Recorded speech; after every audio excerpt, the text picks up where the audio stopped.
ಹೇಗಿರುತ್ತೆ ಇಂದಿನ ವಹಿವಾಟು ವಿಶೇಷ ಕಾರ್ಯಕ್ರಮಕ್ಕೆ ಸ್ವಾಗತ. ನಾನು ಮಧು ನಾಗೇಶ್. ವೀಕ್ಷಕರೇ, ಪ್ರತಿನಿತ್ಯ ಶೇರ್ ಮಾರ್ಕೆಟ್ ಬಗ್ಗೆ ಸಾಕಷ್ಟು ವಿಚಾರಗಳನ್ನ ನಿಮ್ಮ ಜೀ ಕನ್ನಡ ವಾಹಿನಿ ತಿಳಿಸ್ಕೊಡ್ತಾ ಇದೆ. ಹಾಗೆ ಇವತ್ತು ವಹಿವಾಟು ಹೇಗೆಲ್ಲ ಇರುತ್ತೆ, ಇವತ್ತು ಯಾವ ಸ್ಟಾಕ್ಸ್ ಮೇಲೆ ಇನ್ವೆಸ್ಟ್ ಮಾಡಬೇಕು, ಹಾಗೆ ನಿನ್ನೆ ಮಾರ್ಕೆಟ್ ಸ್ವಲ್ಪ ಡೌನ್ ಅಲ್ಲಿ ಇತ್ತು, ಇವತ್ತು ಏನಾಗಿದೆ ಅನ್ನೋದರ ಕುರಿತಾಗಿ ಸಾಕಷ್ಟು ವಿಚಾರಗಳನ್ನ ತಿಳಿಸಿಕೊಡೋದಕ್ಕೆ ಎಂದಿನಂತೆ ನನ್ನ ಜೊತೆ ಶೇರ್ ಮಾರ್ಕೆಟ್ ನ ಎಕ್ಸ್ಪರ್ಟ್ ಆಗಿರುವಂತಹ ಸಾಗರ್ ಯುಎಸ್ ಅವರು ಇದ್ದಾರೆ. ಅವರನ್ನ ಕಾರ್ಯಕ್ರಮಕ್ಕೆ ಮೊದಲಿಗೆ ವೆಲ್ಕಮ್ ಮಾಡೋಣ. Hi sir, good morning, welcome to the show. Very good morning ma'am. Good morning to ಎಲ್ಲ ವೀಕ್ಷಕರಿಗೆ. ಸರ್, ನಿನ್ನೆ ಮಾರ್ಕೆಟ್ ಸ್ವಲ್ಪ ಡೌನ್ ಅಲ್ಲಿ ಇತ್ತು. ಸೊ ಇವತ್ತು 9:15ಗೆ ಪಾಸಿಟಿವ್ ಆಗಿ ಓಪನ್ ಆಗುತ್ತಾ ಅಥವಾ ಡೌನ್ ಅಲ್ಲೇ ಓಪನ್ ಆಗುತ್ತಾ, ಏನು ಕ್ಯೂರಿಯಾಸಿಟಿ ಇದೆ ನಮ್ಮ ವೀಕ್ಷಕರಿಗೆ ತಿಳಿಸ್ಕೊಡೋದಾದ್ರೆ? ಖಂಡಿತ. ಸೊ ಫಸ್ಟ್ ಇವತ್ತು ಏನಾಗಿದೆ ಅಂತ ನೋಡೋಕೆ ಮುಂಚೆ ನಿನ್ನೆ ಏನಾಯಿತು ಅಂತ ನೋಡೋಣ. ಫಸ್ಟ್ ಕ್ರೂಡ್ ಪ್ರೈಸ್ ಕಡೆ ಗಮನ ಕೊಡೋಣ. Let's see what has happened with a crude price. ನಿನ್ನೆ ಕ್ರೂಡಲ್ಲಿ 4% ಅಪ್ ಆಗಿದೆ ಮಾರ್ಕೆಟಲ್ಲಿ. ಸ್ಕ್ರೀನಲ್ಲಿ ನೀವು ನೋಡ್ತಾ ಇರ್ಬೋದು. Crude prices has gone up 4% because OPEC ಹೇಳ್ತಾ ಇದ್ದಾರೆ ಸಪ್ಲೈ ಕಟ್ ಮಾಡಲ್ಲ ಅಂತ, ಪ್ರೊಡಕ್ಷನ್ ಕಟ್ ಮಾಡಲ್ಲ ಅಂತ ತಿಳಿಸ್ತಾ ಇರೋದ್ರಿಂದ 4% ಅಪ್ ಆಗಿದೆ. ಆ್ಯಂಡ್ ಕ್ರೂಡ್ ಇವತ್ತು ಇಂಟರ್ನ್ಯಾಷನಲ್ ಡಾಲರಲ್ಲಿ $105 ಹತ್ರ ಹೋಗಿದೆ. So that is the first negative news which is going to happen in the market.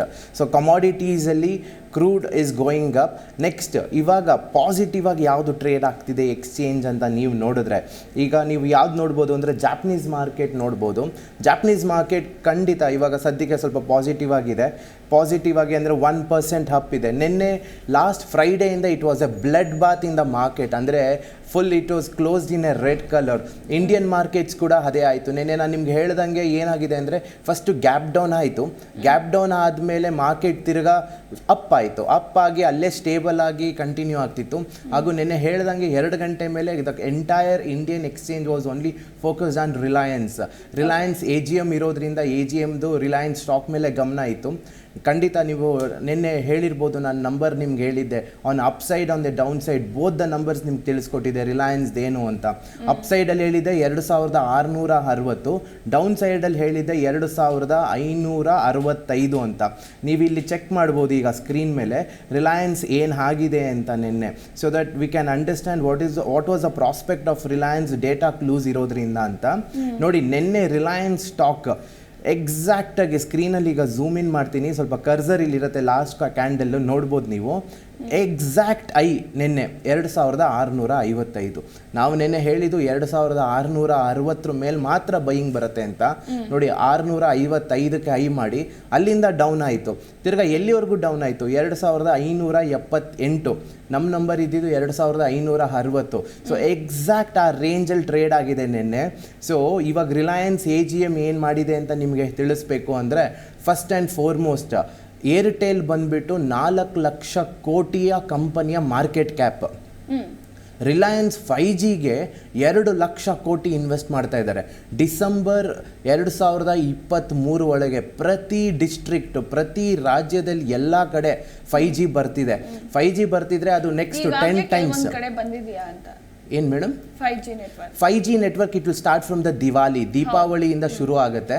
First ಮೆಟ್ರೋಲ್ ಶುರು ಆಗ್ತಾ ಇದೆ. ದೆನ್ ಪ್ರತಿ ತಿಂಗಳು ಒಂದೊಂದು ರಾಜ್ಯದಲ್ಲಿ ಇಂಪ್ಲಿಮೆಂಟ್ ಮಾಡ್ಕೊಳ್ಳೋಕೆ ಸ್ಟಾರ್ಟ್ ಮಾಡ್ತಾರೆ. ಸೊ ಈಗ ರಿಲಯನ್ಸ್ ಏನು ಹೇಳಿದ್ದಾರೆ ಅಂದರೆ 2 ಲಕ್ಷ ಕೋಟಿ ಎಕ್ಸ್ಕ್ಲೂಸಿವ್ಲಿ ಫಾರ್ 5Gಗೆ ತಿಳಿಸ್ತಾ ಇದ್ದಾರೆ. ಇನ್ನು 75,000 ಕೋಟಿ ಬಂದ್ಬಿಟ್ಟು ಗ್ರೀನ್ ಎನರ್ಜಿಗೆ ಕಡೆ ಗಮನ ಕೊಡ್ತಾ ಇದ್ದಾರೆ. ಅವ್ರದ್ದು ವಿಂಗ್ ಈಗ ಎಷ್ಟನೇ ಚೇಂಜ್ ಆಗಿದೆ ಅಂದರೆ 45 ವರ್ಷದಲ್ಲಿ ಪ್ರತಿ ವರ್ಷನೂ ಅವರು ಅಪ್ಡೇಟ್ ಆಗ್ತಾ ಇದ್ದಾರೆ. ಇದು ನಮಗೆ ಹ್ಯೂಮನ್ ಬೀಯಿಂಗ್ಸ್ಗೆ ಏನು ಅರ್ಥ ಮಾಡ್ಕೋಬೇಕು ಇದರಿಂದ ಕ್ಲೂ ಅಂದರೆ, ನಾವು 1 ವರ್ಷದಲ್ಲಿ ಹೇಗಿರ್ತೀವೋ ಬರೋ ವರ್ಷದಲ್ಲಿ ಎಷ್ಟು ಬದಲಾಗಬೇಕು ಅನ್ನೋದಕ್ಕೆ ರಿಲಯನ್ಸೇ ನಮಗೆ ಖಂಡಿತ ಒಂದು ಉದಾಹರಣೆ. ಈಗ 3 ವಿಂಗ್ ಇದೆ ಅವ್ರದ್ದು: Reliance retail, Reliance new energy, Reliance telecom.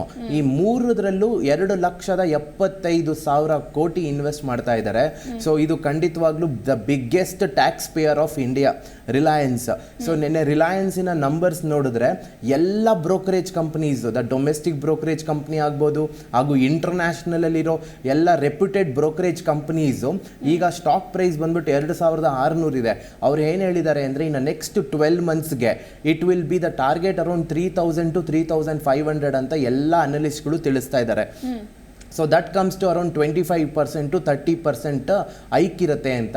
ಆದರೆ ನಾವು ಏನು ಮಾಡಬೇಕು, ಇವತ್ತಿಗೆ ಏನು ಮಾಡಬೇಕು, ಇನ್ನು ಸ್ವಲ್ಪ ದಿನಕ್ಕೆ ಏನು ಮಾಡಬೇಕು ಅಂದರೆ ಖಂಡಿತವಾಗ್ಲೂ ನಮ್ಮ ನಂಬರ್ ಸೇಮ್ ಸಿಂಪಲ್ 2565 ಮೇಲೆ ಇವತ್ತಿಂದ ಅದು ಟ್ರೇಡ್ ಆಗ್ತಿದ್ರೆ nothing to worry on Reliance.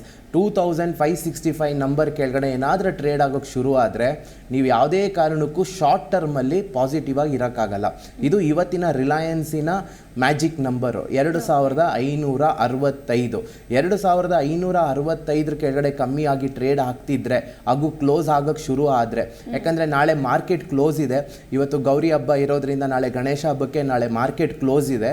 So short term ಟ್ರೇಡರ್ಸ್ಗೆ 2565 ಇಸ್ ದ ಮ್ಯಾಜಿಕಲ್ ನಂಬರ್. ಅದ್ರ ಕೆಳಗಡೆ ಏನಾದರೂ ಟ್ರೇಡ್ ಆಗೋಕ್ಕೆ ಶುರು ಆದರೆ ಇನ್ನು 2530 ಆಗುತ್ತೆ, ಅದ್ರ ಕೆಳಗಡೆ ಬಂದರೆ 2480 ಆಗುತ್ತೆ. ಇದು ಶಾರ್ಟ್ ಟರ್ಮ್ ಟ್ರೇಡರ್ಸ್ಗೆ. ಇನ್ನು ಲಾಂಗ್ ಟರ್ಮ್ ಇನ್ವೆಸ್ಟರ್ಸ್ ಏನು ಮಾಡಬೇಕು ಅಂದರೆ, ಅಗೇನ್ ಈಗ ಮಾರ್ಕೆಟ್ ಸ್ವಲ್ಪ ರಿಸೆಷನ್ ಫಿಯರಲ್ಲಿದೆ ಗ್ಲೋಬಲಲ್ಲಿ. ಸೊ ನಾವು ಏನು ಮಾಡಬೇಕು ಅಂದರೆ, ಮಾರ್ಕೆಟ್ ಏನಾದರೂ ಸ್ವಲ್ಪ ಕರೆಕ್ಷನ್ ಆಗೋಕ್ಕೆ ಬರ್ತಾ ಇದ್ದರೆ, ಆಗತ್ತೋ ಆಗಲ್ವೋ ಯಾರಿಗೂ ಹೇಳೋಕ್ಕಾಗಲ್ಲ. US ಅಲ್ಲಿ ಏನಾಗಿದೆ ಅಂದರೆ, ಫ್ರೈಡೇ ಬಂದ್ಬಿಟ್ಟು ಫೆಡ್ರಲ್ ರಿಸರ್ವ್ ಅವರು ಮಾತಾಡಿದ್ರು, chairman, $107 million they have betted against market will come down ಅಂತ. ಅಂದರೆ ಅಷ್ಟು ಕೋಟ್ಯಾಂತರ ರೂಪಾಯಿ ಇನ್ವೆಸ್ಟ್ಮೆಂಟ್ ಸ್ಟೇಕಲ್ಲಿ ಇಟ್ಟು ಮಾರ್ಕೆಟ್ ಕೆಳಗೆ ಬರುತ್ತೆ ಅಂತ ಬೆಟ್ ಮಾಡಿದ್ದಾರೆ. ಸೊ ಈಗ ಎರಡೇ ಆಗುತ್ತೆ ಸೆಪ್ಟೆಂಬರ್ ತಿಂಗಳಲ್ಲಿ. ಏನಾದರೂ ಅದು ಕಮ್ಮಿ ಆಗ್ತಾ ಬರಲಿಲ್ಲ ಅಂದರೆ, ನಿನ್ನೆ ಕಮ್ಮಿ ಆಗಿದೆ, ಮೊನ್ನೆ ಕಡಿಮೆ ಆಗಿದೆ, ಹಾಗೂ US ಮಾರ್ಕೆಟಲ್ಲಿ ಇವಾಗ ಸ್ವಲ್ಪ, ಯಾಕಂದರೆ 3 ದಿನ ಕಮ್ಮಿ ಆದಮೇಲೆ ಸ್ವಲ್ಪ ಸ್ಟೇಬಲ್ ಆಗಿದೆ. ಆದರೂ ಏಷ್ಯನ್ ಮಾರ್ಕೆಟ್ಸ್ ಇವತ್ತು, ಜಾಪನೀಸ್ ಮಾರ್ಕೆಟ್ಸು, ಚೈನೀಸ್ ಮಾರ್ಕೆಟು ಸ್ವಲ್ಪ ಪಾಸಿಟಿವ್ ಅಲ್ಲಿ ಟ್ರೇಡ್ ಆಗ್ತಿದೆ, ಮಿಕ್ಸ್ಡ್ ಇದೆ. ಇಂಡಿಯನ್ ಮಾರ್ಕೆಟ್ ಕೂಡ ಸ್ವಲ್ಪ ಪಾಸಿಟಿವ್ ಆಗಿ ಓಪನ್ ಆಗ್ಬೋದು. ಆದರೂ ಓಪನ್ ಆಗುತ್ತೆ ಅಂದಿದ ತಕ್ಷಣ ನಾವು ಬೈ ಮಾಡೋಕ್ಕಾಗಲ್ಲ, ಇಂಪಾರ್ಟೆಂಟ್ ನಂಬರ್ಸ್ನ ತಿಳ್ಕೊಬೇಕಾಗತ್ತೆ. ಸೊ ರಿಲಯನ್ಸಲ್ಲಿ 2565 it's a line which everyone has to track for short term. On a longer term perspective ಅದು ಡಿಫ್ರೆಂಟ್ ಸ್ಟ್ರಾಟಜಿ ಆಗುತ್ತೆ. ಅದು ಹೋಗ್ತಾ ಹೋಗ್ತಾ ಮುಂದಿನ ದಿನಗಳಲ್ಲಿ ಡಿಸ್ಕೌಂಟ್ ಸೀಸನ್ ಸ್ಟಾರ್ಟ್ ಆಗುತ್ತೆ, ಅವಾಗ ಖಂಡಿತವಾಗ್ಲೂ ನಾನು ತಿಳಿಸ್ಕೊಡ್ತೀನಿ. ಇದು ರಿಲಯನ್ಸ್ ಆಗಿರ್ಬೋದು. ಇನ್ನು ನಾವು ನಿಫ್ಟಿ ಕಡೆ ಗಮನ ಕೊಡೋಣ. ನಿಫ್ಟಿ ಇಂಡೆಕ್ಸ್ ಏನಾಗಿದೆ ಅಂತ, ಹಾಗೂ ಏನು ಆಗ್ಬಹುದು ಅಂತ. ನಿನ್ನೆ ಮ್ಯಾಜಿಕ್ ನಂಬರ್ ನಮ್ಮದು ನಿಫ್ಟಿ ಬಂದ್ಬಿಟ್ಟು 17,330 ಇತ್ತು. ಈಗ ಅದು ಕ್ಲೋಸ್ ಆಗಿರೋದು 17,312ಕ್ಕೆ ಕ್ಲೋಸ್ ಆಗಿದೆ. ಸೊ ಇದರಿಂದ ನಮ್ಗೆ ಏನು ತಿಳಿಸ್ತಾ ಇದೆ ಅಂದರೆ, ನೋಡಿ ಇಲ್ಲಿ ಡೌನ್ಫಾಲ್ ಆಗೋಕ್ಕೆ ಶುರು ಆಗಿದೆ. ಲಾಸ್ಟ್ ಒಂದು 10 ದಿನದಿಂದ ಹೇಳ್ತಿದ್ವಿ ನಾವು ರೆಸ್ಟ್ ತಗೋಬೇಕು, ಟೈಮ್ ಇನ್ನು ಮಾರ್ಕೆಟಲ್ಲಿ ಕಾಶಿಯಸ್ ಅಲ್ಲಿ ಇರಬೇಕು ಅಂತ. ಅಷ್ಟು ಹೇಳಿರೋದಕ್ಕೂ ನಿನ್ನೆನೇ ಲೋಯೆಸ್ಟ್ ಆಗಿರೋದು. ಯಾಕೆ ಲಾಸ್ಟ್ 10 ಡೇಸಿಂದ ನಾವಂತೂ ನೆಗೆಟಿವ್ ಅಲ್ಲೇ ಇದ್ದೀವಿ, ಬೈಯಿಂಗಲ್ಲಂತೂ ಇಲ್ಲ, ಯಾಕಂದರೆ ಮಾರ್ಕೆಟ್ ಕೆಳಗೆ ಬರುತ್ತೆ ಅಂತ. ಈಗ ವೆರಿ ಇಂಪಾರ್ಟೆಂಟ್ ನಂಬರು ನಿನ್ನೆಯ ಲೋ ಆಗುತ್ತೆ. ನಿನ್ನೆಯ ಲೋ ಬಂದ್ಬಿಟ್ಟು 17,166 ರೂಪಾಯಿ ಇದೆ. 17,166 is A very important number going forward. ಅಂದರೆ ಇವತ್ತು ಹಾಗೂ ಗುರುವಾರ ಈ 2 ದಿನಕ್ಕೆ 17,150ರಿಂದ 250 ವೆರಿ ಇಂಪಾರ್ಟೆಂಟ್ ಸಪೋರ್ಟ್ ಆಗುತ್ತೆ. ಇದ್ರ ಕೆಳಗಡೆ ಏನಾದರೂ ಟ್ರೇಡ್ ಆಗೋಕ್ಕೆ ಶುರು ಆದರೆ ಖಂಡಿತವಾಗ್ಲೂ ಅಲ್ಲಿಂದ ನಿಮ್ಗೊಂದು 200 ಪಾಯಿಂಟ್ ಕೆಳಗೆ ಡೌನ್ಫಾಲ್ ಇರುತ್ತೆ, ಒಂದು 16,950ವರೆಗೂ. ಸೊ ಇದು ಅವನೇ ಸಪೋರ್ಟ್ ಬೇಸಿಸ್. ಇನ್ನು ರೆಸಿಸ್ಟೆನ್ಸ್ ಕಡೆ ಇನ್ನು ಮೇಲೆ ಹೋಗೋಕ್ಕೆ ಶುರು ಆದರೆ ಯಾವ ಕಡೆ ಹೋಗುತ್ತೆ, ಎಲ್ಲಿಗೆ ಹೋಗುತ್ತೆ ಅಂದರೆ, ಅಗೇನ್ ಈ ನಂಬರ್ ನಾನು ಲಾಸ್ಟ್ ಒಂದು 15 ದಿನದಿಂದ ಹೇಳ್ತಾ ಇದ್ದೀನಿ, 17,630. 17,630 ಹೋಗೋ ತನಕ ಮಾರ್ಕೆಟಲ್ಲಂತೂ ಬುಲ್ಲಿಶ್ ಟ್ರೆಂಡ್ ಸ್ವಲ್ಪ ವೀಕ್ ಇರುತ್ತೆ. ಸೊ ನೀವು ಬುಲ್ಸ್ ಗೇಮಲ್ಲಿ ಬರಬೇಕು, ಅವ್ರು ಫೈಟ್ ಮಾಡಬೇಕು, ಅವ್ರು ಮುಂದೆ ಹೋಗಬೇಕು ಅಂದರೆ 17,630 ಇಳ್ಬಿದ್ದು ರೆಸಿಸ್ಟೆನ್ಸ್. ಅದ್ರ ಮೇಲೆ ಇವಾಗ ನೋಡಿ, ಇವಾಗ 300 ಇದೆ. ಇನ್ನೊಂದು 100 ಪಾಯಿಂಟ್ ಹೋದ್ರೂ ನೀವು ಮಾರ್ಕೆಟ್ ಮೇಲೆ ಹೋಗ್ತಿದೆ ಅಂತ ಅನ್ಕೋಬಾರ್ದು. 200 ಪಾಯಿಂಟ್ ಹೋದ್ರೂ ಎಸ್ ಪಾಸಿಟಿವ್ ಆಗಿ ಆಯ್ತಲ್ಲ ನಾನು ಮಿಸ್ ಮಾಡಿದೆ ಅನ್ಕೋಬಾರ್ದು. ಆ್ಯಕ್ಚುಲಿ ರೆಸಿಸ್ಟೆನ್ಸ್ ಇರೋದೇ 17,630. ಅದ್ರ ಮೇಲೆ ಒಂದು 2 ದಿನ ಕ್ಲೋಸ್ ಆಗಬೇಕು, ಒಂದು 2 ದಿನ 3 ದಿನ ಅದ್ರ ಮೇಲೆ ಕ್ಲೋಸ್ ಆಗಿದ್ರೆ ಅವಾಗ ಅದಕ್ಕೆ ಸ್ಟ್ರೆಂತ್ ಬರುತ್ತೆ. ಅದೇನಾದರೂ 17,630 ಮೇಲೆ ಒಂದು 2-3 ದಿನ ಅಥವಾ ವೀಕ್ಲಿ ಬೇಸಿಸಲ್ಲಿ ಕ್ಲೋಸ್ ಆದರೆ 18,000ವರೆಗೂ ಹೋಗ್ಬೋದು ಸೆಪ್ಟೆಂಬರಲ್ಲಿ. ಸೊ 17,630ವರೆಗೂ ಹೋಗಲಿಲ್ಲ ಅಂದರೆ ಖಂಡಿತವಾಗ್ಲೂ ನೀವು ಬುಲ್ಲಿಶ್ ಆಗಿ ಬುಲ್ಸ್ ಗೇಮಲ್ಲಿ ಇರೋದಿಲ್ಲ. ಸೊ ಇದು ಮೀಡಿಯಮ್ ಟರ್ಮ್ ಸ್ಟ್ರಾಟಜಿ ಆಗುತ್ತೆ. ಇಂಟ್ರಾಡೇ ಮಾಡೋರಿಗೆ ನಿಮಗೆ 300 ಪಾಯಿಂಟ್ ಎಲ್ಲ ಬೇಕಾಗಲ್ಲ. ಇಂಟ್ರಾಡೇ ಮಾಡೋರಿಗೆ ಒಂದು 50 ಪಾಯಿಂಟ್ 60 ಪಾಯಿಂಟ್ 70 ಪಾಯಿಂಟ್ ಕ್ಯಾಚ್ ಮಾಡಿದ್ರೂ ಆಗುತ್ತೆ. ಸೊ ಇಲ್ಲಿ ಸ್ಟ್ರಾಟಜಿಗಳು ಡಿಫ್ರೆಂಟ್ ಆಗುತ್ತೆ. ಫಸ್ಟ್ ಆಫ್ ಆಲ್ ನಾನು ಮಾರ್ಕೆಟಲ್ಲಿ ಟ್ರೇಡ್ ಮಾಡಬೇಕಂದ್ರೆ ನಾನು ಡಿಸೈಡ್ ಮಾಡಬೇಕು, ನಾನು ಇಂಟ್ರಾಡೇ ಮಾಡ್ತೀನಾ ಅಥವಾ ಪೊಸಿಷನಲ್ ಟ್ರೇಡಿಂಗ್ ಮಾಡ್ತೀನಾ, ಸ್ವಿಂಗ್ ಟ್ರೇಡಿಂಗ್ ಮಾಡ್ತೀನಾ ಅಂತ ತಿಳ್ಕೊಬೇಕಾಗತ್ತೆ. ಸೊ ಅಗೇನ್ ಮತ್ತೊಮ್ಮೆ ಹೇಳ್ತೀನಿ, numbers very magical numbers which you need to understand. 17,150 250 will be the support, 17,630 will be the resistance. ಈ ಮಧ್ಯದಲ್ಲಿ ಏನಾದರೂ ಒಂದು 2-3 ದಿನ ಟ್ರೇಡ್ ಮಾಡ್ತಾ ಇದ್ರೆ ನಥಿಂಗ್ ಟು ವರಿ. ಜಸ್ಟ್ ಈಗ ಅದೇ ಹೇಳದ್ನಲ್ಲ, ರೆಸ್ಟಲ್ಲಿ ಇರಬೇಕು ಅಂತ. ಲಾಸ್ಟ್ 10 ದಿನದಿಂದ ಇದ್ದೀವಿ, ಇನ್ನೂ ಒಂದು 2-3 ದಿನ ಇರೋಣ. ಯಾಕಂದರೆ ಮಾರ್ಕೆಟಲ್ಲಿ ನಾವು ದುಡ್ಡು ಮಾಡಿಲ್ಲ ಅಂದರೂ ಪರವಾಗಿಲ್ಲ, ದುಡ್ಡು ಕಳ್ಕೋಬಾರ್ದು. So the biggest learning in the market is taking small loss. ನಮಗೆ ಇವಾಗ ದಿನ ಟ್ರೇಡ್ ಮಾಡಬೇಕು ಇವತ್ತು ಅಂತ ಹೋಗಿ ಕುತ್ಕೊಂಡ್ರೆ, ಆ ಆ್ಯನ್ಸೈಟಿಲಿ ಏನಾದರೂ ಟ್ರೇಡ್ ಮಾಡೋಕ್ಕೆ ಶುರು ಆದರೆ, I think that is the first step to trap and will not able to make money. Because ಇಲ್ಲಿ ನೀವು ಕಾಂಪೀಟ್ ಮಾಡ್ತಿರೋದು the biggest brains in the world, the smart money is. ಯಾಕಂದರೆ ಮನಿ ಇರೋದ್ರಿಂದ ನೆನ್ನೆ ಒಂದು ದಿನದಲ್ಲೇ 93,000 ಕೋಟಿಯಷ್ಟು ಟರ್ನ್ ಓವರ್ ಆಗಿದೆ ಡಿರೋವೇಟಿವ್ಸಲ್ಲಿ, 50,000 ಕೋಟಿಯಷ್ಟು equity ಮಾರ್ಕೆಟಲ್ಲಾಗಿದೆ. ಅಂದರೆ 1.5 ಲಕ್ಷ ಕೋಟಿ ಟರ್ನ್ ಓವರ್ ಆಗ್ತಿದೆ ಒಂದು ಪ್ರೊಫೆಷನಲ್ಲಿ ಒಂದು ದಿನಕ್ಕೆ. ಅಂದರೆ ನೀವು ಅರ್ಥ ಮಾಡ್ಕೋಬೇಕು ಎಷ್ಟು smart people will be trading in the market ಅಂತ. ಆ ಮಾರ್ಕೆಟ್ಗೆ, ಈ ಸ್ಮಾರ್ಟ್ ಪೀಪಲ್ಗೆ ಏನು ಮಾಡ್ಬೋದು ಅಂದರೆ ಮಾರ್ಕೆಟೇ ಕ್ಲೂ ಕೊಡುತ್ತೆ. ಆ ಮಾರ್ಕೆಟ್ನ ನಾವು ಡಿಸಿಪ್ಲಿನ್ ಆಗಿ ಟ್ರೇಡ್ ಮಾಡಿದ್ರೆ ಖಂಡಿತ ಐ ಥಿಂಕ್ ಒಂದೊಂದಾಗೆ ಸ್ಮಾಲ್ ಸ್ಟೆಪ್ಪಲ್ಲಿ ನಾವು ಮುಂದೆ ಬರ್ಬೋದು. ಇದು ನಿಫ್ಟಿಯ ನಂಬರ್ಸ್ ಆದರೆ, ಬ್ಯಾಂಕ್ ನಿಫ್ಟಿಯ ಇಂಡೆಕ್ಸ್ ಏನಾಗಿದೆ ಅಂತ ತಿಳಿಸ್ಕೊಡ್ತೀನಿ ನಿಮಗೆ.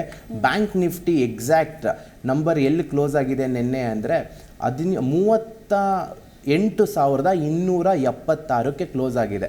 ನಿನ್ನೆ ಇದ್ರದ್ದು ನಂಬರ್ ನಮ್ದು ಏನಿತ್ತು ಅಂದರೆ 38,330 ಇತ್ತು. ಸೊ ಕರೆಕ್ಟಾಗಿ ಅದೇ ನಂಬರಿಗೆ ಕ್ಲೋಸ್ ಆಗಿದೆ. ಇಲ್ಲಿ ಸ್ಕ್ರೀನಲ್ಲಿ ನೋಡ್ಬೋದು ಹೇಗೆ ಡೌನ್ ಆಗಿ ಬಂದಿದೆ, ಹಾಗೂ 38,276 ಹತ್ರ ಕ್ಲೋಸ್ ಆಗಿದೆ. ನಿನ್ನೆಯ ಲೋ ಬಂದುಬಿಟ್ಟು 37,943. ಇವತ್ತಿನ ಮ್ಯಾಜಿಕ್ ನಂಬರ್ ನಾವು ಚೆಕ್ ಮಾಡಬೇಕು ಬ್ಯಾಂಕ್ ನಿಫ್ಟಿಲಿ ಅಂದರೆ, ಯಾಕಂದರೆ ಪಾಸಿಟಿವ್ ಆಗಿ ಅಂತೂ ಓಪನ್ ಆಗ್ತಿದೆ. ಪಾಸಿಟಿವ್ ಆಗಿ ಓಪನ್ ಆಗಿದ ತಕ್ಷಣ ಏನು ಮಾಡಬೇಕು, ಮಾರ್ಕೆಟ್ ತಿರ್ಗಾ ಮೇಲೆ ಹೊಟ್ಟೋಗುತ್ತೆ, ಇಷ್ಟು ದಿನ ಡೌನ್ ಆಗಿದೆ ಮೇಲೆ ಹೋಗುತ್ತೆ ಅಂತ. ಇದು ಸ್ವಲ್ಪ ಜನ ಈ ಮಾರ್ಕೆಟಲ್ಲಿ ಈ ಥರ ಯೋಚನೆ ಮಾಡ್ತಾರೆ. ಅಂದರೆ ಮಾರ್ಕೆಟ್ 2-3 ದಿನದಿಂದ ಡೌನ್ ಆಗಿದೆಯಲ್ವಾ, ಡೌನ್ ಆದಮೇಲೆ ಮೇಲೆ ಹೋಗಲೇಬೇಕು, ಅಪ್ ಆಗಬೇಕು, ಅಪ್ ಆಗ್ತಾ ಇರೋ ಸ್ಟಾಕ್ ತಿರ್ಗಾ ಡೌನ್ ಆಗಬೇಕು. ಇದೇ ಲಾಜಿಕ್ ಇರೋದು. ಇಲ್ಲಿ ಏನು ಮಾಡ್ತಾರೆ ಅಂದರೆ, ಈ ಡೌನ್ ಆಗಿದೆಯಲ್ವಾ, ಸ್ವಲ್ಪ ಪಾಸಿಟಿವ್ ಆಗಿ ಓಪನ್ ಆಗಿದ ತಕ್ಷಣ ನಾನು ಬೈ ಮಾಡ್ತೀನಿ ಅಂತ ಹೇಳ್ತಾರೆ. ಬಟ್ ಏನಾಗುತ್ತೆ, ವಿತ್ ಎಕ್ಸ್ಪೀರಿಯನ್ಸ್ ಆಫ್ ಮಾರ್ಕೆಟ್ ನಾನು ಏನು ಹೇಳಕ್ಕೆ ಇಷ್ಟಪಡ್ತೀನಿ ಅಂದರೆ, ಮಾರ್ಕೆಟ್ ಗ್ಯಾಪ್ ಅಪ್ ಆಗಿ ಓಪನ್ ಆಗ್ಬೋದು. ಸೊ ಅದಾಗಿದ ತಕ್ಷಣ ಡೌನ್ ಆಗೋಕ್ಕೆ ಶುರುವಾಗುತ್ತೆ, ಒಂದು ಡಿಪ್ ಕೊಡುತ್ತೆ ತಿರ್ಗಾ. ಆ ಡಿಪ್ಪಲ್ಲಿ ತಿರ್ಗಾ ಸಸ್ಟೇನ್ ಆಗಿ ತಿರ್ಗಾ ರಿವರ್ಸ್ ಯೂ ಟರ್ನ್ ಮಾಡ್ಕೊಂಡು ಮೇಲೆ ಹೋದರೆ, ಆಮೇಲೆ ಅದು ಸಸ್ಟೇನ್ ಆದರೆ ಯಾವ ನಂಬರ್ ಮೇಲೆ ಸಸ್ಟೇನ್ ಆಗಬೇಕು, 38,440 ಮೇಲೆ ಸಸ್ಟೇನ್ ಆಗಬೇಕು. 38,440 ಮೇಲೆ ಎವ್ರಿ 15 ನಿಮಿಷ ಮಾರ್ಕೆಟ್ ಏನಾದ್ರು ಟ್ರೇಡ್ ಮಾಡ್ತಿದ್ರೆ ಅಲ್ಲಿಂದ ಒಂದು 100 to 150 ಪಾಯಿಂಟ್ಸ್ ಅದು ಮಾರ್ಕೆಟು ಮೂವ್ ಆಗ್ಬೋದು. ಎಲ್ಲಿ ಲಾಸ್ಟ್ ಫೈನಲ್ ತುಂಬ ಏನು ತಿರ್ಗಾ ಮಾರ್ಕೆಟಲ್ಲಿ ಏನೂ ತೊಂದರೆನೇ ಆಗಿಲ್ಲ, ಏನೂ ನೆಗೆಟಿವೇ ಆಗಿಲ್ಲ, ಮಾರ್ಕೆಟ್ ತಿರ್ಗಾ ಮೇಲೆ ಹೋಗ್ತಿದೆ ಅಂದರೆ, C anything can happen. Definition of stock market ಏನು ಅಂದರೆ, ಎನಿಥಿಂಗ್ ಕ್ಯಾನ್ ಹ್ಯಾಪನ್. ಅಂದರೆ ಯು ಹ್ಯಾವ್ ಟು ಕನ್ಸಿಡರ್. ಈಗ ಮೇಲೆ ಹೋಗುತ್ತೆ ಅಂತ ನೀವು ಅನಾಲಿಸಿಸ್ ಮಾಡಿದ್ರೂ ಕೆಳಗೆ ಬರ್ಬೋದು, ಕೆಳಗೆ ಬಂದೇ ಬರುತ್ತೆ ಅಂತ ನೀವು ಕಾನ್ಫಿಡೆಂಟ್ ಆಗಿದ್ರೂ ಒಂದು other side of the story ತಿಳ್ಕೊಂಡಿರಬೇಕು, ಅದು ತಿರ್ಗಾ ಮೇಲೆ ಹೋಗುತ್ತೆ ಅಂತ. 38,750 ಸೆಕೆಂಡ್ ರೆಸಿಸ್ಟೆನ್ಸ್ ಆಗುತ್ತೆ. ಸೊ ಬೆಟರ್ ನೀವೇನು ಈ ನಂಬರ್ಸ್ನ ಚೆಕ್ ಮಾಡಿ ಅಂದರೆ, 38,440ರಿಂದ 38,750ವರೆಗೂ ಒಂದು ರೆಸಿಸ್ಟೆನ್ಸ್ ಇರುತ್ತೆ. ನಾಳೆ ಕೂಡ ಮಾರ್ಕೆಟ್ ಡೌನ್ ಇರೋದು, ಆಫ್ ಇರೋದ್ರಿಂದ, ಹಾಲಿಡೇ ಇರೋದ್ರಿಂದ ಇನ್ನು ಒಂದೇ ದಿನ ಇರೋದು. ನಮ್ಮದು ವೀಕ್ಲಿ ಎಕ್ಸ್ಪೈರಿ ಬಂದುಬಿಟ್ಟು ಗುರುವಾರ, ನಮಗೆ ಯಾವಾಗಲೂ ವೀಕೆಂಡ್ ಆಗೋದು ಗುರುವಾರ. ಸೊ ನಾಳೆ ರಜಾ ಇರೋದ್ರಿಂದ ಸೊ ಲಾಸ್ಟ್ 1 ಅವರ್ ಕ್ರೂಷಿಯಲ್ ಆಗುತ್ತೆ. ಆಮೇಲೆ ಪೊಸಿಷನ್ಸ್ನ ಯಾರು ತೊಗೊತಾರೆ ಅಂದರೆ ಮನೆಗೆ ತೊಗೊಂಡು ಹೋಗ್ತಾರೆ. ಅಂದರೆ ಇವಾಗ ಬೈ, ಯಾಕಂದರೆ ಮಾಡೋದು ನಾವು ಎರಡೇ ಮಾರ್ಕೆಟಲ್ಲಿ, ಒಂದು ಬೈ ಮಾಡ್ತೀವಿ ಅಥವಾ ಒಂದು ಸೆಲ್ ಮಾಡ್ತೀವಿ. ಬೈ ಮಾಡಿಬಿಟ್ಟು ನಾವು ಗುರುವಾರ ಸೆಲ್ ಮಾಡೋಣ, ನಾಳೆ ರಜಾ ಇದೆ ಅಂತ ಹೋಗ್ತೀರಾ ಅಂದ್ಕೊಳ್ಳಿ. ಬೈ ಏನಕ್ಕೆ ಮಾಡ್ತೀರಾ, ಮಾರ್ಕೆಟ್ ಇನ್ನೂ ಮೇಲೆ ಹೋಗ್ಬೋದು ಅಂತ ಬೈ ಮಾಡ್ತೀರಾ. ಅಥವಾ ಸೆಲ್ ಏನಕ್ಕೆ ಮಾಡ್ತೀರಾ ಅಂದರೆ ಮಾರ್ಕೆಟ್ ಇನ್ನೂ ಕೆಳಗೆ ಬರುತ್ತೆ ಅಂತ. ಸೊ ಈ ಎರಡು ಬರುತ್ತೆ ಅಂತ ಅಂದ್ಕೊಂಡು ನೀವೇನಾದ್ರೂ ಪೊಸಿಷನ್ಸ್ ತೊಗೊಂಡ್ರೆ, ಸೊ ವಾಟ್ ವಿಲ್ ಹ್ಯಾಪನ್ ಅಂದರೆ, ನಾಳೆ ಏನಾದರೂ ಒಂದು ನ್ಯೂಸ್ ಬರುತ್ತೆ ಅಂದ್ಕೊಳ್ಳಿ. ಯಾಕಂದರೆ US ಮಾರ್ಕೆಟು, ಯುರೋಪಿಯನ್ ಮಾರ್ಕೆಟ್ಸ್ ಇವತ್ತು ಇಂಟರ್ನ್ಯಾಷನಲ್ ಮ್ಯಾಟರ್ಸ್ ತುಂಬ ನಡೀತಿರೋದು. ನ್ಯೂಸು ವಾಲಟಾಲಿಟಿ ಬರ್ತಾ ಇರೋದೇ US ಮಾರ್ಕೆಟ್ಸು, ಯುರೋಪಿಯನ್ ಮಾರ್ಕೆಟ್ಸಿಂದ. ಡೊಮೆಸ್ಟಿಕ್ ಮಾರ್ಕೆಟ್ ನ್ಯೂಸ್ ಏನೋ ಒಂದು ಬರುತ್ತೆ ಅಂದ್ಕೊಳ್ಳಿ, ಸೊ ಉಲ್ಟಾ ಆಗಿಬಿಡುತ್ತೆ. ಸೊ ಪೊಸಿಷನಲ್ಲಿ ತೊಗೋಬೇಕು ಅಂದರೆ ತುಂಬ ಯೋಚನೆ ಮಾಡಬೇಕಾಗತ್ತೆ. 38,440ರಿಂದ 38,750 ಇದು ರೆಸಿಸ್ಟೆನ್ಸ್ ಆಯಿತು. ಇನ್ನು ಸಪೋರ್ಟ್ ಕಡೆ ಗಮನ ಕೊಡೋದಾದರೆ ನೆನ್ನೆಯ low will be very important low 37,950. 37,950 ನೋಡಿ, ಇಲ್ಲಿ ಎಷ್ಟು ಚೆನ್ನಾಗಿ ಕಾಣಿಸ್ತಿದೆ ನೋಡಿ. ಇದು 23ನೇ ತಾರೀಕು ನೋಡಿ, ಎಷ್ಟು ಚೆನ್ನಾಗಿ ನಂಬರ್ಸ್ ವರ್ಕ್ ಆಗುತ್ತೆ ಅನ್ನೋದಕ್ಕೆ ಇಲ್ಲಿ ನಿಮಗೆ ತಿಳಿಸ್ಕೊಡ್ತೀನಿ. 23ನೇ ಆಗಸ್ಟ್ 37,950ಕ್ಕೆ ಲೋ ಆಗಿದೆ. ಎಷ್ಟು? 37,950. ನೆನ್ನೆ ಲೋ ನೋಡಿ 37,943. ಸೊ ಎಕ್ಸಾಕ್ಟ್ 23ನೇ ತಾರೀಕು ಏನು ಲೋ ಮಾಡಿತ್ತೋ ಅದೇ ಲೋ ನೆನ್ನೆನೂ ಮಾಡಿದೆ. ಸೊ 2 ದಿನ ಟ್ರೈ ಮಾಡಿದೆ ಮಾರ್ಕೆಟ್. ಏನು ಮಾರ್ಕೆಟಲ್ಲಿ ಇರೋದು ಇಬ್ಬರೇ, ಬೇರ್ಸ್. ಬುಲ್ಸ್ ಅಂದರೆ ಮೇಲೋಗುತ್ತೆ, ಬೇರ್ಸ್ ಅಂದರೆ ಕೆಳಗೆ ಬರುತ್ತೆ. ಬೇರ್ಸ್ ಏನು ಮಾಡಿದ್ದಾರೆ, 2 ದಿನ ಟ್ರೈ ಮಾಡಿದ್ದಾರೆ. 23ನೇ ತಾರೀಕು ಟ್ರೈ ಮಾಡಿದ್ದಾರೆ 950 ಕೆಳಗಡೆ ಬರೋದಕ್ಕೆ. ನೆನ್ನೆನೂ 943 ಹತ್ರ ಬಂದು ತಿರ್ಗಾ 300 ಪಾಯಿಂಟ್ ಮೇಲೆ ಹೋಗಿದ್ದಾರೆ. ಸೊ ಇಲ್ಲಿ ನೀವು ಏನು ಅರ್ಥ ಮಾಡ್ಕೋಬೇಕು ನೋಡಿ, ಈ ಥರ ಅರ್ಥ ಮಾಡ್ಕೊಂಡಾಗ ನಿಮ್ಗೊಂದು ಕ್ಲೂ ಸಿಗುತ್ತೆ. 2 ಸಲ ಟ್ರೈ ಮಾಡಿದ್ದಾರೆ ಬೇರ್ಸ್ ಕೆಳಗೆ ಬರೋದಕ್ಕೆ, ಅವರು ವಿನ್ ಆಗಿಲ್ಲ. ಅದನ್ನ ಇವಾಗ ಸ್ವಲ್ಪ ಹಿಂದೆ ಹೋಗೋಣ. ಸೊ ಪಾಸ್ಟ್ ಡೇಟಾಸ್ನ ನಾವು ಅರ್ಥ ಮಾಡ್ಕೊಂಡ್ರೆ ನಮಗೊಂದು ಪ್ಯಾಟರ್ನ್ ಸಿಗುತ್ತೆ. ಆ ಪ್ಯಾಟರ್ನೇ ನಾವು ಅನಾಲಿಸಿಸ್ ಮಾಡೋಕ್ಕಾಗೋದು. ನೋಡಿ, ಇದೇ ಥರ 4ನೇ ತಾರೀಕು ಆಗಸ್ಟ್ ಕೂಡ ಮಾರ್ಕೆಟು ಡೌನ್ ಆಗೋಕ್ಕೆ ಟ್ರೈ ಮಾಡಿದೆ. ರೆಡ್ ಕಲರ್ ನೋಡಿ, ಸೇಮ್ ಲೆವೆಲ್ 37,750 900 ಹತ್ರ. ಅಂದರೆ 1ನೇ ತಾರೀಕಿನಿಂದ 5ನೇ ತಾರೀಕು first week of August. So total ಆಗಿ 3 ಅಟೆಂಪ್ಟ್ ಟ್ರೈ ಮಾಡಿದೆ. ಬೇರ್ಸ್ ಎಷ್ಟು ಅಟೆಂಪ್ಟ್ ಟ್ರೈ ಮಾಡಿದೆ ಅಂತ ನೀವು ಹೇಳೋದಾದರೆ 3 ಅಟೆಂಪ್ಟ್ ಟ್ರೈ ಮಾಡಿದ್ದಾರೆ. ಸೊ ಇವಾಗ ನಾನು ಹೇಳ್ತಿರೋದು ಎಷ್ಟು ಸಿಂಪಲ್ ಆಗಿದೆ ಅಂದರೆ ಯಾರು ಬೇಕಾದರೂ ಅರ್ಥ ಮಾಡ್ಕೋಬೋದು. ನೋಡಿ, ಫಸ್ಟ್ ವೀಕ್ ಆಫ್ ಆಗಸ್ಟಲ್ಲಿ ಒಂದ್ಸಲ ಟ್ರೈ ಮಾಡಿದೆ ಕೆಳಗೆ ಬರೋದಕ್ಕೆ. ಎಷ್ಟು? 37,950. ಅಲ್ಲಿ ಆಗಿಲ್ಲ. ಅದಾಗಿದ ತಕ್ಷಣ ಏನಾಯಿತು, ಮಾರ್ಕೆಟು ನೋಡಿ, ಕರ್ಸರ್ ನೋಡಿ ಮೇಲೋಗಿದೆ. ತಿರ್ಗಾ ಇನ್ನೊಂದ್ಸಲಿ ಟ್ರೈ ಮಾಡಿದೆ, 2ನೇ ಸಲ ಟ್ರೈ ಮಾಡಿದ್ದಾರೆ 23ನೇ ಆಗಸ್ಟ್. ಅಲ್ಲೂ ಸಕ್ಸೀಡ್ ಆಗಿಲ್ಲ. ತಿರ್ಗಾ ಬುಲ್ಸ್ ಏನು ಮಾಡಿದ್ರು, ಮಾರ್ಕೆಟ್ನ ಮೇಲೆ ತೊಗೊಂಡು ಹೋದ್ರು.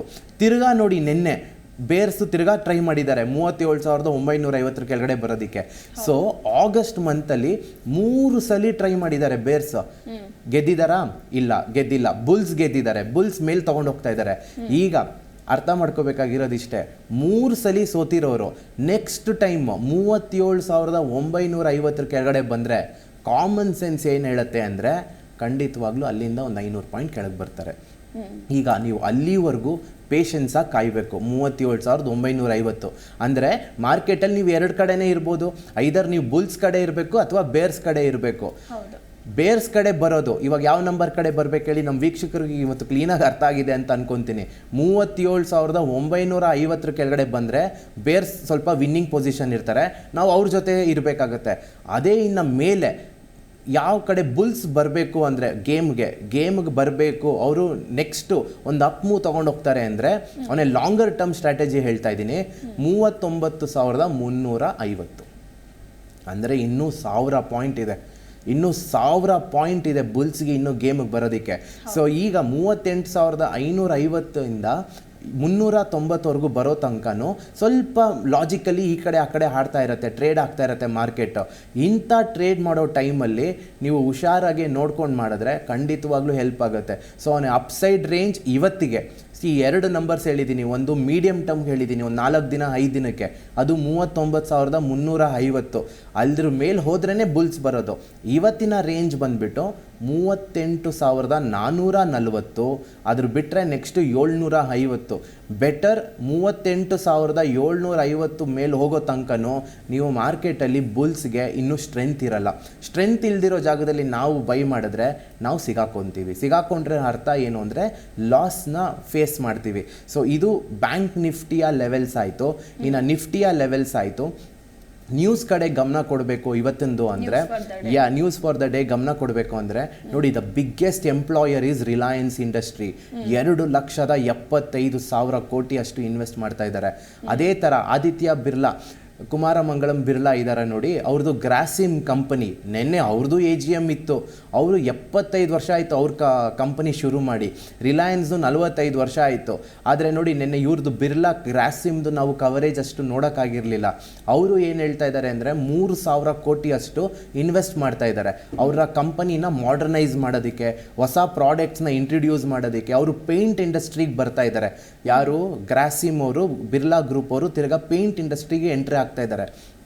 ಅದೇ ಥರ ರಿಲಯನ್ಸ್ ನೋಡಿ, ಅವ್ರು ಶುರು ಮಾಡಿದ್ದು ಆಯಿಲ್ ಕಂಪ್ನಿ ಅಂತ, ಇವಾಗ ಟೆಲಿಕಾಮ್ ಇದ್ದಾರೆ, ರಿಟೇಲ್ ಇದ್ದಾರೆ, ಈಗ ಅವರು FMCGಗೂ ಬರ್ತಾ ಇದ್ದಾರೆ ರಿಲಯನ್ಸು.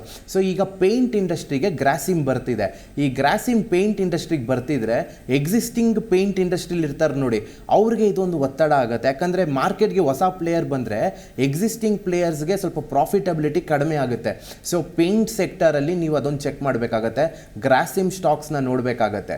ಸೊ ಇದು ನ್ಯೂಸ್ ಆಯಿತು. ಇನ್ನು ಫಾರಿನ್ ಇನ್ಸ್ಟಿಟ್ಯೂಷನಲ್ ಇನ್ವೆಸ್ಟರ್ಸ್ ಏನು ಮಾಡಿದ್ರು ನಿನ್ನೆ, ಆಗಸ್ಟ್ ಫಸ್ಟ್ ವೀಕಿಂದ ಕೊನೆವರೆಗೂ ತುಂಬ ಪಾಸಿಟಿವ್ ಆಗಿ 49,000 ಕೋಟಿ ಅಷ್ಟು ಬೈ ಮಾಡಿದವರು ನಿನ್ನೆ 500 ಕೋಟಿ ಅಷ್ಟು ಸೆಲ್ ಮಾಡಿದ್ದಾರೆ. ಸೊ ಅವರು ಸೆಲ್ಲಿಂಗ್ ಶುರು ಮಾಡಿದ್ದಾರೆ ಈಗ. So foreign institutional investors selling ಮಾಡಿದ್ದಾರೆ, ಇನ್ನು ಡೊಮೆಸ್ಟಿಕ್ ಇನ್ಸ್ಟಿಟ್ಯೂಷನಲ್ ಇನ್ವೆಸ್ಟರ್ಸ್ 144 ಕೋಟಿ ಅಷ್ಟು ಬೈ ಮಾಡಿದ್ದಾರೆ. ಸೊ ಇದು ಫಾರಿನ್ ಇನ್ಸ್ಟಿಟ್ಯೂಷನಲ್ ಇನ್ವೆಸ್ಟರ್ಸ್ದು ಡೇಟಾ ಆಯಿತು. ಗ್ರಾಸಿಮ್ ಕತೆ ಅದು ಆದರೆ, ಇನ್ನು ಭಾರತಿ ಏರ್ಟೆಲ್ ನೋಡಿ 720ರಲ್ಲಿದೆ. ಯಾಕಂದರೆ ರಿಲಯನ್ಸ್ಗೆ ಕಾಂಪಿಟೇಟರ್ ಇರೋದೇ ಭಾರತಿ ಏರ್ಟೆಲ್. ಸೊ ಭಾರತಿ ಏರ್ಟೆಲ್ಲು ನಿನ್ನೆ 5G ಇವಾಗ ಇವ್ರು ಇಷ್ಟು ಇನ್ಫಾರ್ಮೇಷನ್ ಕೊಟ್ಟಿರೋದ್ರಿಂದ ನೀವು ಭಾರತಿ ಏರ್ಟೆಲ್ಲು ರಿಲಯನ್ಸು ಡಿಫ್ರೆಂಟಾಗಿ ಟ್ರೇಡ್ ಆಗುತ್ತೆ. ಸೊ ಒಂದೇನಾದ್ರು ಪಾಸಿಟಿವ್ ಇದ್ದರೆ ಒಂದು ನೆಗೆಟಿವ್ ಇರುತ್ತೆ, ಅಥವಾ ಒಂದು ನೆಗೆಟಿವ್ ಇದ್ದರೆ ಒಂದು ಪಾಸಿಟಿವ್ ಆಗುತ್ತೆ. ಸೊ ಈ ಥರ ಸ್ಟಾಕ್ಸ್ನ ನಾವು ಗಮನದಲ್ಲಿ ಇಟ್ಕೊಂಡು ಹೇಗೆ ಟ್ರೇಡ್ ಮಾಡಬೇಕು ಅಂತ ನೋಡಬೇಕಾಗತ್ತೆ. ಹಾಗೂ ಇನ್ನೊಂದು ಸ್ಟಾಕ್ಸ್ ಇವತ್ತಿಗೆ ನಾನು ತುಂಬ ಇಂಪಾರ್ಟೆಂಟಾಗಿ ಅಬ್ಸರ್ವ್ ಮಾಡೋದಕ್ಕೆ ಯಾವುದಾದ್ರೂ ಸಿಗತ್ತಾ ಅಂದರೆ, I think we can go for Shri cement ಬಂದ್ಬಿಟ್ಟು 21,895ರಲ್ಲಿದೆ. 21,895ರಲ್ಲಿದೆ. ಇವತ್ತೇನಾದರೂ ಶ್ರೀ ಸಿಮೆಂಟ್ಸ್ 22,100 ಮೇಲೆ ಟ್ರೇಡ್ ಆಗೋಕ್ಕೆ ಶುರು ಆದರೆ again bulls will take back the centre stage. ಅಂದರೆ ಅವರು ತಿರ್ಗಾ ಇನ್ನೂ ಸ್ವಲ್ಪ ದೂರ ಮುಂದೆ ಹೋಗೋದಕ್ಕೆ ಇಷ್ಟಪಡ್ತಾರೆ. ಇದೆಲ್ಲ ಏನೇ ಮಾಡಬೇಕು ಅಂದರೆ ನೀವು ಫಿನಾನ್ಷಿಯಲ್ ಅಡ್ವೈಸರ್ನ ನೀವು ಕನೆಕ್ಟ್ ಮಾಡಿರಬೇಕು, ನಿಮ್ಮ ಸೇವಿಂಗ್ಸ್ ಮನಿಲಿ ಮಾಡಬೇಕು, ನೀವೇ ಓನಾಗಿ ಡಿಸಿಷನ್ಸ್ ತೊಗೋಬೇಕು. ಇದೆಲ್ಲ ಒಂದು ಸ್ಮಾಲ್ ಕ್ಲೂಸ್ ನಾನು ನಿಮಗೆ ತಿಳಿಸ್ಕೊಡ್ತಾ ಇದ್ದೀನಿ. ಸೊ ಶ್ರೀ ಸಿಮೆಂಟ್ 22,200 ಮೇಲೆ ಟ್ರೇಡ್ ಆಗೋಕ್ಕೆ ಶುರು ಆದರೆ ಪ್ರತಿದಿನ, ಸೊ ಈ ಸೆಪ್ಟೆಂಬರ್ ತಿಂಗಳಿಗೆ ದಟ್ ವಿಲ್ ಲುಕ್ ಪಾಸಿಟಿವ್ ಅಂತ ಅನಿಸುತ್ತೆ. ನೆಕ್ಸ್ಟ್ ಪಾಸಿಟಿವ್ ಆಗಿ ಇನ್ಯಾವುದು ನಿನ್ನೆ ಟ್ರೇಡ್ ಆಯಿತು ಅಂದರೆ ಟೈಟನ್ ನೋಡಿ. ಟೈಟನ್ ಎಲ್ಲ ಮಾರ್ಕೆಟು ನಿನ್ನೆ ಡೌನ್ ಆಗ್ತಿದ್ರೆ ಟೈಟನ್ನು ಕೂಡ ಸ್ವಲ್ಪ ಸ್ಟೇಬಲ್ ಆಗಿ ಹೋಲ್ಡ್ ಮಾಡಿದೆ. 2,530 ಮೇಲೆ ಇವತ್ತು ಟ್ರೇಡ್ ಆಗೋಕ್ಕೆ ಶುರು ಆದರೆ tighten could be also looked in for ಏನಾಗುತ್ತೆ ಅಂತ ನೀವು ಒಂದು ಸ್ವಲ್ಪ ಅಬ್ಸರ್ವ್ ಮಾಡಿ. 2,500 ಸ್ಟಾಕ್ ಇದು. ಸೊ 1% ಇಲ್ಲಿ 25 ರೂಪಾಯಿ ಆಗುತ್ತೆ, 0.5% ಅಂದರೆ 12 ಪಾಯಿಂಟ್ ಆಗುತ್ತೆ. ಯಾರೇ ಇಂಟ್ರಾಡೇ ಟ್ರೇಡ್ ಮಾಡಬೇಕು ಅಂದರೆ ಫಸ್ಟು ರಿಯಲಿಸ್ಟಿಕ್ ಎಕ್ಸ್ಪೆಕ್ಟೇಷನ್ ಇಟ್ಕೊಂಡಿರಿ. ಆ ರಿಯಲಿಸ್ಟಿಕ್ ಎಕ್ಸ್ಪೆಕ್ಟೇಷನ್ನು ನಿಮ್ಮ ಪ್ಲ್ಯಾನ್ ಪ್ರಕಾರ ಡಿಸಿಪ್ಲೀನಾಗಿ ಟ್ರೇಡ್ ಮಾಡಿದ್ರೆ ಖಂಡಿತವಾಗ್ಲೂ ಮಾರ್ಕೆಟಲ್ಲಿ ಹೆಲ್ಪ್ ಆಗ್ಬೋದು ಅಂತ ನಾನು ನಿಮಗೆ ತಿಳಿಸ್ಕೊಳ್ಬಲ್ಲೆ. ಎಸ್ ಸರ್, ಈಗ ಕೊನೆಯದಾಗಿ ನಾಳೆ ಫೆಸ್ಟಿವಲ್ ಇದೆ, ರಜಾ ಇದೆ. ಸೊ ಇವತ್ತು ಇನ್ವೆಸ್ಟ್ ಮಾಡೋರಿಗೆ ಯಾವುದ್ರ ಮೇಲೆ ಬೈ ಮಾಡಬೇಕು, ಯಾವುದನ್ನ ಸೆಲ್ ಮಾಡಬೇಕು ಅಂತ ಒಂದು ಕಿವಿ ಮಾತು ಹೇಳ್ಬಿಡೋದಾದ್ರೆ. ಖಂಡಿತ ನೋಡಿ, ಹಾಲಿಡೇಸ್ಗಳು ಬಂದಾಗ ತುಂಬ ಕಷ್ಟ ಆಗುತ್ತೆ ಮಾರ್ಕೆಟಲ್ಲಿ ಪೊಸಿಷನ್ಸ್ ತೊಗೊಂಡು ಹೋಗೋಕ್ಕೆ. ಹಾಗೆ ಇದು ಟ್ರೇಡರ್ಸ್ ಪರ್ಸ್ಪೆಕ್ಟಿವಲ್ಲಿ ಮಾತಾಡ್ತಾ ಇದ್ದೀನಿ, ನಾನು ಇನ್ವೆಸ್ಟರ್ ಪರ್ಸ್ಪೆಕ್ಟಿವ್ ಆಗಿ ಮಾತಾಡ್ತಿಲ್ಲ. Traders better. ಈ ಮಧ್ಯದಲ್ಲಿ ಹಾಲಿಡೇಸ್ ಎಲ್ಲ ಬರ್ತಿದ್ರೆ ಯು ಟೇಕ್ ಫಾರ್, ನೀವು ಅವತ್ತಿಂದ ಏನಾಗುತ್ತೋ 3:15 ಅಂದರೆ 3:20 ನಿಮ್ದು ಏನೇನು ಪೊಸಿಷನ್ಸ್ ಇದೆಯೋ ಎಕ್ಸಿಟ್ ಮಾಡ್ಕೊಳ್ಳೋದು ಬೆಟರ್. ಯಾಕಂದರೆ you can come back fresh.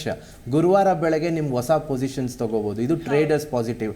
ಹಾಗೂ ಮಾರ್ಕೆಟ್ ಈಗ ನ್ಯೂಟ್ರಲ್ ಆಗಿಲ್ಲ, ನೆಗೆಟಿವ್ ಬಿಯಾಸಸ್ ಅಲ್ಲಿದೆ, ಪಾಸಿಟಿವ್ ಬಿಯಾಸಸ್ಸಲ್ಲೂ ಇಲ್ಲ. ಅಂದರೆ ಎಲ್ಲ ಕಂಟ್ರಿಯಿಂದ ಪಾಸಿಟಿವ್ ನ್ಯೂಸ್ ಬಂದರೆ ಅದು ಪಾಸಿಟಿವ್ ಬಿಯಾಸಸ್. ಈಗ ಇಡೀ ವರ್ಲ್ಡ್ ಮಾರ್ಕೆಟಲ್ಲಿ ನೆಗೆಟಿವ್ ನ್ಯೂಸಲ್ಲಿ ನಾವು ಪೊಸಿಷನ್ಸ್ನ ಪಾಸಿಟಿವ್ ಆಗಿ ತೊಗೊಂಡು ಹೋಗಬಾರ್ದು. ಯಾಕಂದರೆ ನಾಳೆ ಇನ್ನೊಂದು ಯಾವುದೋ ನೆಗೆಟಿವ್ ನ್ಯೂಸ್ ಬಂದರೆ ಮಾರ್ಕೆಟ್ ನೀವು ಬೈ ಮಾಡಿರೋದು ಒಂದು 5% ಕೆಳಗೆ ಬಂದುಬಿಡುತ್ತೆ. ಸೊ ಇದೆಲ್ಲ ಯೋಚನೆ ಮಾಡಿ better you take it for day to day. ಇವತ್ತು ಏನಿದೆಯೋ ಅದನ್ನು ನೋಡ್ಕೊಂಡು ಮಾಡೋದೇ ಉತ್ತಮ ಅಂತ ನನ್ನ ಅನಿಸಿಕೆ. Thank you so much sir, ಸಾಕಷ್ಟು ವಿಚಾರಗಳನ್ನು ತಿಳಿಸ್ಕೊಟ್ಟಿದ್ದಕ್ಕಾಗಿ. ವೀಕ್ಷಕರೇ ನೋಡಿದ್ರಲ್ಲ, ಇದಾಗಿತ್ತು ಇವತ್ತಿನ ಶೇರ್ ಮಾರ್ಕೆಟ್ ಕುರಿತಾದಂತಹ ವಿಶೇಷ ಚರ್ಚಾ ಕಾರ್ಯಕ್ರಮ. ನೋಡ್ತಾ ಇರಿ ಜಿ ಕನ್ನಡ ನ್ಯೂಸ್, ಸತ್ಯವೇ ಸುದ್ದಿಯ ಜೀವಾಳ.